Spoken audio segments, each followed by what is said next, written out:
नारायण। गीता के छठे अध्याय के अनुसार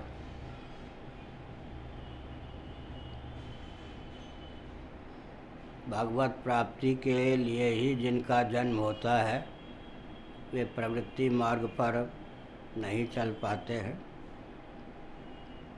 उनके जीवन में जो योग की निष्ठा होती है वह निष्ठा समय पर उन्हें निवृत्ति परायण बना देती है।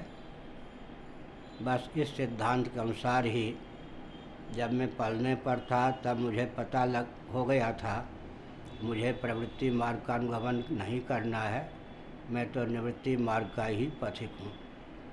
भगवान मनु ने लिखा भी है, निवृत्तिस्तु महाफला। प्रवृत्ति की सार्थकता निवृत्ति में है, निवृत्ति की सार्थकता निर्वृत्ति परमानंद स्वरूप परम पद की प्राप्ति में है। इस दृष्टि से विचार करने पर यद्यपि जन्मभूमि के पास विद्यालयों में और दिल्ली में भी 10वीं कक्षा तक विज्ञान की शिक्षा मैंने प्राप्त की, लेकिन मेरा गंतव्य भगवत तत्व ही मन में था। उसी से प्रेरित होकर मैं इस अध्यात्म पथ पर आया और कई महापुरुषों के संसर्ग के बाद वाराणसी में निवास करने वाले विश्वविख्यात धर्म सम्राट स्वामी श्री करपात्री जी महाभाग के चरणों में मैं नतमस्तक हुआ। उन्हीं से संन्यास की दीक्षा प्राप्त की और वेद वेदांतों का अध्ययन भी उन्हीं से किया। साथ ही साथ गोवर्धन मठ पुरी पीठ के जो उस समय मान्य शंकराचार्य स्वामी निरंजन देव तीर्थ जी महाभाग थे, उनसे भी मैंने 5-6 वर्षों तक चातुर्मास्य के दिनों में अध्ययन किया है।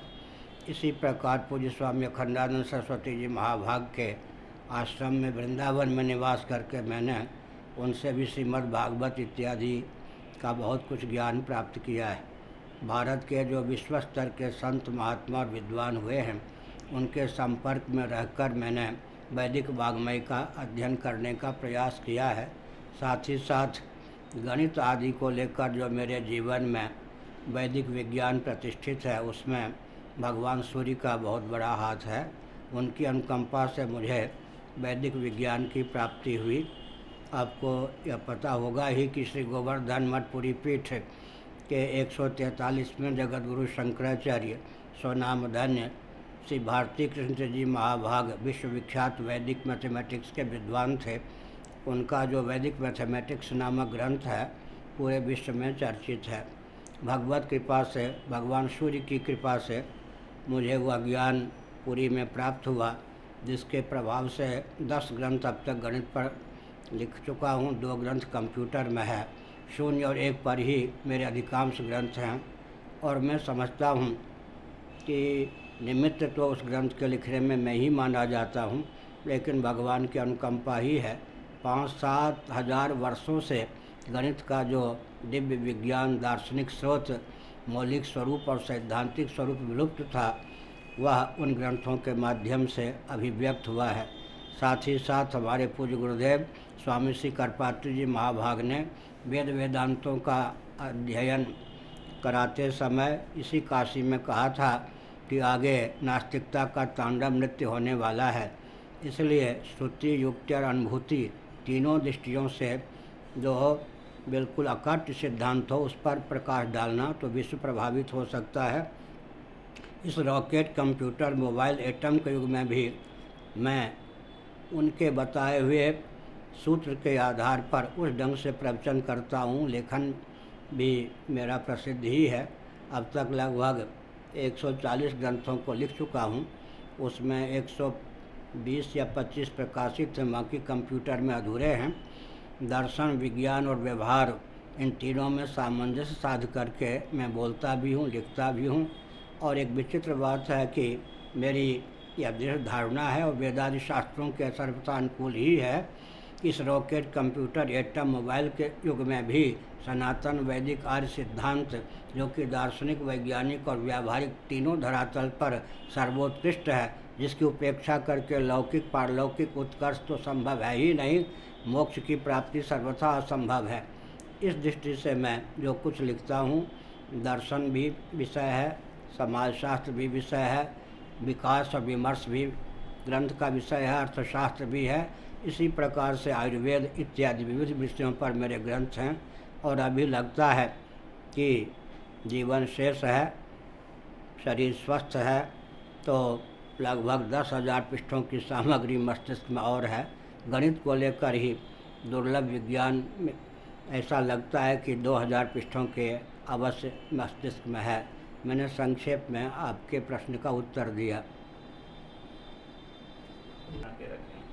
जब व्यक्ति के जीवन में भगवान की उपासना होती है और धीरे धीरे वह मन को पृथ्वी, पानी, प्रकाश, पवन, आकाश का जो मूल सूक्ष्म रूप है वहाँ पहुँचाने में समर्थ होता है और दिक् काल के स्वरूप पर भी विचार करता है और अंत में प्रकृति से भी अतीत जो परमात्मा है वहाँ तक मन को पहुँचाने में समर्थ होता है, तो विश्व के सारे ज्ञान विज्ञान उसके मस्तिष्क में अभिव्यक्त हो जाते हैं। वास्तविक सिद्धांत यह है कि हमारा आपका यह पहला जन्म नहीं है। अनादिकाल से हम जन्म लेते रहते हैं, शरीर त्यागते रहते हैं, तो किसी भी विषय का ऐसा विज्ञान नहीं जो हमारे मस्तिष्क में पहले से सन्निहित ना हो। केवल यदि अध्यात्म विद्या का पूर्ण विज्ञान होता तो मोक्ष की प्राप्ति हो गई होती, फिर जन्म ही नहीं होता। तो उपासना के द्वारा, योगाभ्यास के द्वारा व्यक्ति के जीवन में दूरदृष्टि का संचार होता है। जैसे संजय की बात, संजय को भगवान ने महाभारत युद्ध पर्यंत उनको दिव्य दृष्टि प्रदान की, दिव्य शक्ति भी प्रदान की।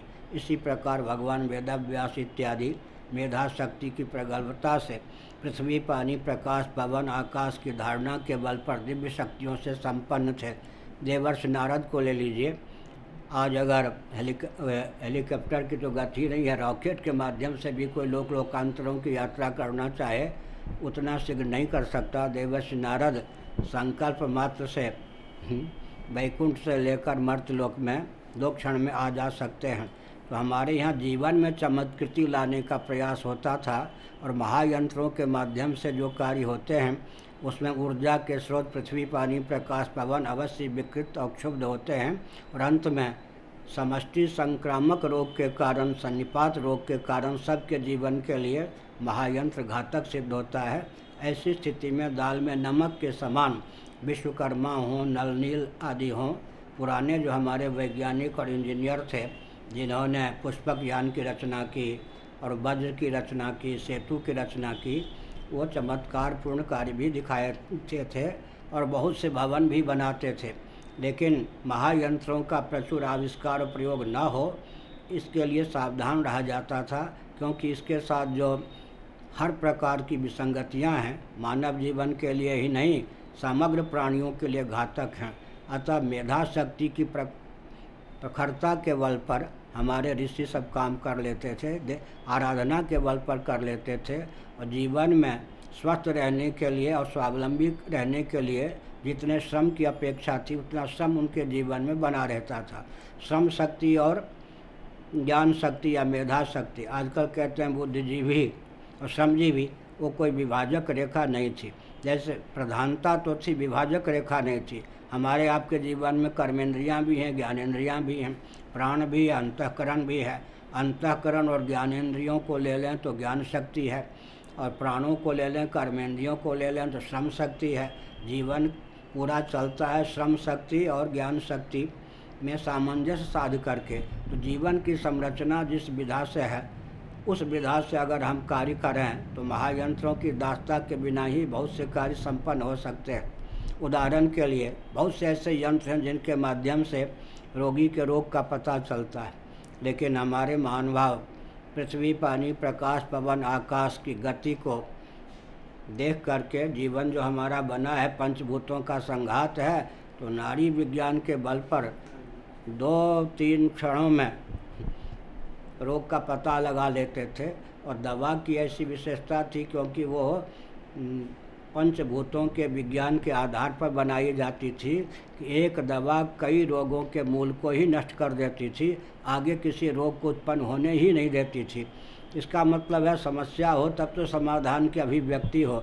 महायंत्रों के युग में समस्या बढ़ती जाती है, समाधान करने के लिए व्यक्ति अपनी बुद्धि का उपयोग करता रहता है। अंत में समस्या के आगे व्यक्ति की बुद्धि और व्यक्ति के परिश्रम घुटना टेकने के लिए बाध्य होते हैं।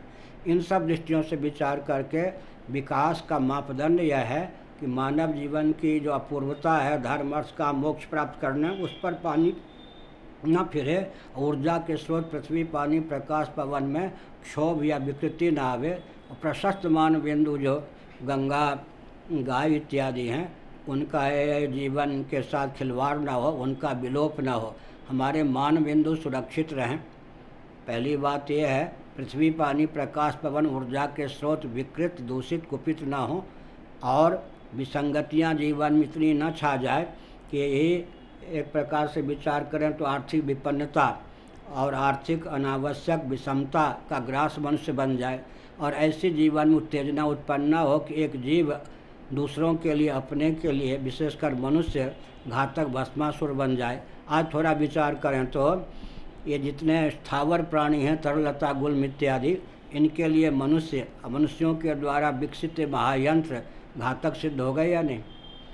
और जब हम ये वनस्पति पेड़ पौधे इत्यादि हैं इनके साथ अत्याचार अन्याय करते हैं, इनके द्वारा हमारा जीवन गुप्त और प्रकट पोषित है, तो अपने साथ अत्याचार करते हैं। विद्युत आदि का विशेष प्रयोग करने से, महायंत्रों का विशेष प्रयोग होने से मनुष्य के अतिरिक्त जितने जंगम प्राणी हैं, कीट पतंग इत्यादि, उनकी प्रजातियां विलुप्त हो रही हैं नहीं, तो वनस्पतियों की प्रजातियां विलुप्त हो रही हैं और जंगम प्राणियों की प्रजातियां विलुप्त हो रही हैं। अंत में मानव की भी प्रजातियां विलुप्त हो रही है, और एक व्यक्ति अपने अतिरिक्त अन्य मनुष्य के लिए भी शोषक और घातक सिद्ध हो रहा है। अंत में वो भस्मासुर के समान अपने लिए भी घातक सिद्ध हो रहा है। इसलिए हमने उस दिन बल दिया था कि वेद सम्मत विज्ञान के आधार पर हमें काम करना चाहिए। पुष्पक यान की महत्ता आज भी परिलक्षित है, तो गिने चुने व्यक्तियों को सही, लेकिन हमारे यहाँ जल स्थल नभ तीनों में जिनकी गति थी, जैसे यान भी बनाए गए थे, एक ही यान जल स्थल नभ तीनों में काम करता था। शुक्र नीति का आज मैं अध्ययन कर रहा था, उसमें फव्वारे इत्यादि का भी वर्णन है। तो महायंत्रों की संरचना में भी यह तो ध्यान रखना पड़ेगा कि महायंत्रों का संचालन जिस सामग्री से हो उसके माध्यम से कार्बन डाइऑक्साइड इत्यादि उत्पन्न न हो, ताकि जीवनी शक्ति के ऊपर आघात ना हो। इसीलिए सब कुछ सोच समझकर मनु ने बताया। भगवान मनु ने कहा कि महायंत्र प्रवर्तनम, महायंत्रों का प्रवर्तन जो है अराजकता को जन्म देने वाला है, और महायंत्रों का जो प्रवर्तन है वह जीवनी शक्ति के लिए अपघातक है। प्रज्ञा शक्ति प्राण शक्ति का अपघातक ना हो, साथ ही साथ ऊर्जा के स्रोत हमारे विकृत कुपित ना हो, मान बिंदु हमारे सुरक्षित रहें, और मानव जीवन का जो चरम लक्ष्य है उसकी प्राप्ति में अवरोधक ना हो। इन सब तथ्यों को ध्यान में रखते हुए फिर जो जितने अंशों में यंत्रों की आवश्यकता है उतने अंशों में यंत्र का आविष्कार प्रयोग ही हितकर है। साथ ही साथ एक संकेत और करना चाहता हूँ। भीष्म जी ने बताया कि राज्यम पर्ण्यम न कारयेत, राज्य को, राष्ट्र को, व्यक्ति के जीवन को, किसी भी वर्ग को बाजार का सौदा नहीं बनाना चाहिए।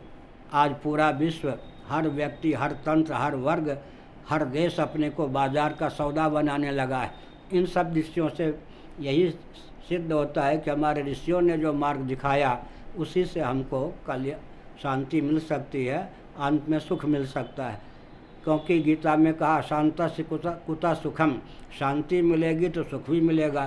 सुख और शांति का मार्ग अवरुद्ध न हो, इस लक्ष्य को ध्यान में रखकर ही महायंत्रों का उचित प्रयोग और आविष्कार अपेक्षित है। अगर सुख शांति पर ही आघात पहुंच जाए, जीवनी शक्ति ही विकृत हो जाए और ऊर्जा के स्रोत ही क्षुब्ध हो जाए, तो महायंत्रों का प्रयोग अवश्य ही घातक सिद्ध होता है। भारत हो या कोई अन्य देश, अब उसकी लाचारी है कि वो आध्यात्मिक मनीषियों से संपर्क साधकर, जो गिने चुने महानुभाव वैदिक वाङ्मय के विशेषज्ञ हैं, आध्यात्मिक मनीषी हैं, उनसे संपर्क साध के विकास को परिभाषित करे और क्रियान्वित करे, नहीं तो विकास के नाम पर ही विनाश, संपन्नता के नाम पर ही दरिद्रता का तांडव नृत्य होगा। जिसको व्यक्ति देख रहे हैं विकास, उनको यह नहीं समझ में आता कि वेदादि शास्त्रों के अनुसार विकास का सचमुच में स्वरूप क्या है। हमको गुरुओं की कृपा से, ग्रंथ और गोविंद की कृपा से वेदादि शास्त्रों का अधिगम है, तो हम देख पाते हैं कि विकास के नाम पर विनाश की ओर द्रुत गति से जीवन पहुंच रहा है। इसलिए अगर इसी गति से विकास को परिभाषित और क्रियान्वित करने की विधा चलती रही तो विश्व का विनाश ही हमको दिखाई पड़ता है। और अंत में भारत को जागने की आवश्यकता है। पहली बात है कि प्रकृति स्वयं कुपित होकर महायंत्रों के युग को विफल कर दे, या मनुष्य विवेक का परिचय देकर स्वयं इसको संयत रखे। दो में से एक को ही स्वीकार करना पड़ेगा। या तो मनुष्य अगर चेतता नहीं है तो प्रकृति मोह क्षमता है, क्योंकि भगवान की शक्ति का नाम प्रकृति है। प्रकृति के परिकर का नाम पृथ्वी, पानी, प्रकाश, पवन, आकाश है। ये स्वयं ही अपने में स्वस्थ क्रांति को जन्म देने में समर्थ हैं। उदाहरण के लिए गंगा को लेकर जब शासन तंत्र जागरूक नहीं हुआ तो जो कुछ हुआ था उत्तराखंड में आपको मालूम है। मंदाकिनी ने अपना मार्ग निकाल लिया और क्या प्रलय का स्वरूप प्रस्तुत कर दिया। इससे सिद्ध हो गया ना कि अगर हम ऊर्जा के स्रोत पृथ्वी, पानी, प्रकाश, पवन के साथ खिलवाड़ करते हैं तो ऊर्जा के स्रोत अपनी सुरक्षा का मार्ग प्रशस्त करने के लिए तांडव नृत्य भी कर देते हैं, भूकंप आदि के रूप में, वात्य आंधी के रूप में, सुनामी लहर के रूप में। इस दृष्टि से तो यही सिद्ध होता है कि मनुष्य को विवेक का परिचय दे करके दाल में नमक के समान यंत्रों का प्रयोग करना चाहिए, क्योंकि प्रज्ञा शक्ति, प्राण शक्ति का आदान आप यंत्र में करिए या अपने जीवन में प्रज्ञा शक्ति को, प्राण शक्ति को उत्पन्न करके स्वस्थ जीवन की संरचना कीजिए। मैं एक उदाहरण देता हूँ। अभी जो गेंदे आदि के पौध होते हैं, आम के पौध होते हैं, आपने देखा होगा पुष्प फल से लगे ही लगाए जाते हैं। तो कितना फल दे पाते हैं, कितना पुष्प दे पाते हैं, उनकी आयु कितनी हो पाती है। और पहले आम का पौधा लगाइए तो 12 साल में जा कर के वो फूल देता था, फल देता था, लेकिन 100 वर्ष उसकी आयु भी होती थी। 100 वर्षों में कितनी छाया देता था, कितना फल देता था। अच्छा, जो फूल होते थे वो भी कितने बड़े होकर फूल देने लगते थे। धान को देखिए, धान के पौध 6 फीट ऊंचे होते थे, उसमें बालियाँ खूब लगती थी, अन्न खूब लगते थे। तो आज विकास के नाम पर एक और हम देख रहे हैं ना कि जीवनी शक्ति, वनस्पतियों की जीवनी शक्ति, पेड़ पौधों की जीवनी शक्ति, क्योंकि जो जितना जल्दी फल देगा उतना जल्दी ही विलुप्त होगा। क्या? जो जितना जल्दी फल देगा वो उतना जल्दी ही विलुप्त होगा। तो पेड़ पौधों की नए ढंग से जो विकास की चर्चा चल रही है उससे पेड़ पौधों की आयु और उनकी उपयोगिता तो कम हो रही है। सीधे तत्काल उपयोगिता हो। गीता में कहा गया कि एक वह सुख है जो तत्काल सुख दे, कालांतर में सुख का परिणाम दुख हो जाए। पहले अमृतोपम, बाद में विष। जैसे खुजली तत्काल तो बढ़िया लगे, बाद में रुला दे। लेकिन व्यायाम करते हैं, विद्या अध्ययन करते हैं, ब्रह्मचर्य संयम का पालन करते हैं, आरंभ में कष्ट होता और अंत में सुख मिलता है। तो तात्कालिकी उपयोगिता जो है महायंत्रों की देन है, और तात्कालिकी उपयोगिता के चपेट में आकर के व्यक्ति लाभ तो कम प्राप्त कर पाता, हानि की पराकाष्ठा हो जाती। इसलिए भारत को भी, अगर ये भारत का शासन तंत्र अपनी चेतना शक्ति के बल पर सत्ता, लोलुपता, दूरदर्शिता की किंकरता को नहीं छोड़ता तो हम लोग तो नहीं छोड़ेंगे ना। हम लोग केवल प्रवचन तक सीमित नहीं है, जो हमारे हृदय में भाव है उसको व्यावहारिक धरातल पर शासन तंत्र का रूप देना भी हम लोग जानते हैं। तब हम राज्य तो नहीं करेंगे, लेकिन राज्य हमारे हाथ में होगा, ताकि वेद सम्मत विज्ञान के अनुसार भारत को विकसित किया जा सके, इसके अस्तित्व राजस्व की रक्षा की जा सके और पूरा विश्व भी लाभान्वित हो। हमको अंदर की बातें मालूम हैं। अभी पाश्चात्य जगत अपने स्वार्थ के लिए तो महायंत्र इत्यादि का वो बेच रहा है, और जो इस रहस्य को नहीं जानते हैं वो खरीदते भी हैं। लेकिन पाश्चात्य जगत अब इस निष्कर्ष पर पहुंचा है कि भारतीय मनुष्यों ने जो विकास को परिभाषित और क्रियान्वित किया उसको हम स्वीकार नहीं करेंगे तो अधिक दिनों तक हम स्वस्थ नहीं रहेंगे और हमारा देश भी समृद्ध नहीं रहेगा। इसलिए कितनी भी चिड़िया उड़े, आकाश चारा है धरती के पास, पृथ्वी ऊपर ऊंचाई तक, चिड़िया पक्षी ऊपर ऊंचाई तक उड़ान भर ले, लेकिन जब से थकान का अनुभव होता है, भूख प्यास का अनुभव होता है, तब पृथ्वी पर आने के लिए विवश है। इसी प्रकार से विकास के जो मापदंड हैं, मूल स्रोत, लक्ष्य मानव जीवन की सृष्टि रचना के प्रयोजन का विज्ञान प्राप्त करके विकास के मार्ग को परिभाषित करना चाहिए। पहले मुझे ऐसा लगता था, जब मैं जहाँ उड़ीसा में बालेश्वर क्षेत्र में चांदीपुर है, मिसाइलें बनती हैं, जहाँ अब्दुल कलाम जी पहले डायरेक्टर थे, अब विनय दास जी हैं, वहाँ गया, विविध विश्वविद्यालयों में गया, अभी अहमदाबाद में भी गया था, हाँ वहाँ भी गया था, विविध संस्थानों में गया। मुझे एक बहुत आश्चर्य हुआ, प्रसन्नता हुई। मैंने दार्शनिक, वैज्ञानिक, व्यावहारिक धरातल पर वेद सम्मत विज्ञान पर जब प्रवचन किया, उसमें हिंदू अहिंदू सब प्रकार के श्रोता थे, बहुत से वैज्ञानिक थे, किसी ने कोई आपत्ति नहीं की, बहुत प्रसन्नता व्यक्त की।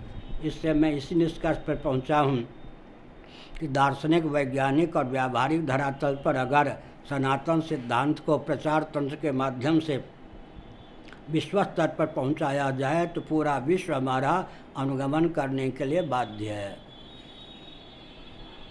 और पूरा विश्व जानता भी है, जितने प्रबुद्ध व्यक्ति विश्व में हैं, कि सनातन वैदिक महर्षियों से ही, भारतीय मनीषियों से ही विश्व को अर्थशास्त्र, धर्मशास्त्र, कामशास्त्र, मोक्ष शास्त्र, चिकित्सा शास्त्र और प्रशस्त विवाह विज्ञान इत्यादि प्राप्त हुआ। आज भी भोजन, वस्त्र, आवास, शिक्षा, स्वास्थ्य, यातायात, उत्सव, त्यौहार, रक्षा, सेवा, न्याय, विवाह इत्यादि के जो हमारे प्रकल्प हैं सर्वोत्कृष्ट हैं। पूरा विश्व हमको अपनाने के लिए तैयार है।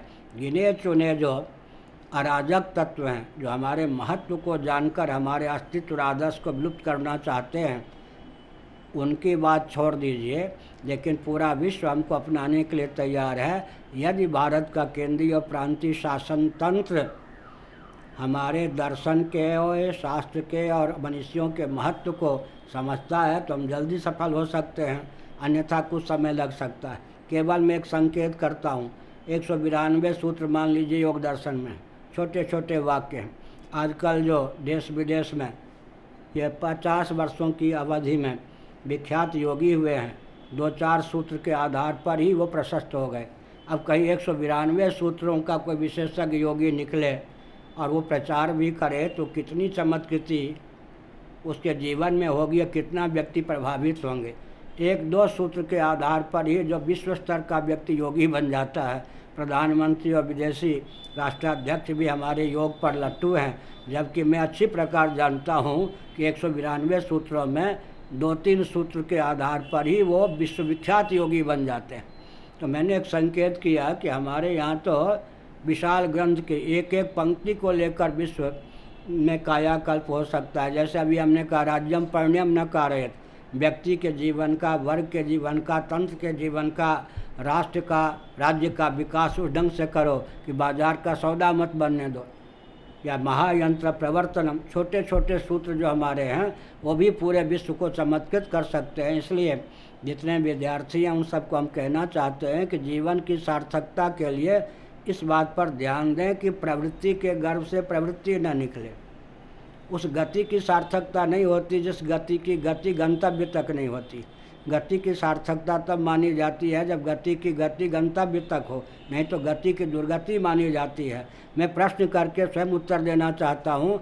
विश्व में आज जितनी प्रवृत्तियाँ भौतिक विधा से अपनाई गई हैं, किसी प्रवृत्ति के गर्भ से निवृत्ति निकल सकती है। भारतीय यान, चाहे हेलीकॉप्टर हो जो या वायुयान हो, हवाई जहाज हो, कुछ समय तक पृथ्वी पर उसे चलाते हैं। किस लिए? कि पृथ्वी को छोड़ने का अनुकूल बल और वेग उसमें प्राप्त हो सके, आगे वो अनुभव मार्ग से यात्रा करते हैं। इसी प्रकार हमारे यहाँ प्रवृत्ति ढंग से अपनाई गई कि मनुष्य या जीव अपने लक्ष्य को पूर्ण कर सके। तो जीवन में जो कुछ आज विकास के नाम पर हो रहा है, लक्ष्य तो है ही नहीं। मानव जीवन और पूरे जीवों के जीवन को टटोलने, उनकी प्रवृत्ति निवृत्ति के नियामक को टटोलने तो लगता है कि लक्ष्य विहीन और खाओ पियो मौज उड़ाओ। अगर यही जीवन का लक्ष्य होता तो जब मैं पश्चिम बंगाल में ज्योतिर्बसु जी के शासनकाल में बोलता था कि गाढ़ी नींद का वेग ही कम्युनिज्म पर, भौतिकवाद पर पानी फेर देता है। भौतिकवादी जितने हैं वो शरीर को आत्मा मानते हैं, लेकिन गाढ़ी नींद की आवश्यकता होती है, गाढ़ी नींद का वेग प्राप्त होता है तो शरीर को भुलाने की भावना होती है नहीं, और गाढ़ी नींद में शरीर भूल जाते या नहीं। इसका मतलब भौतिकवाद की मान्यता पर तो गाढ़ी नींद का वेग ही पानी फेर देता है।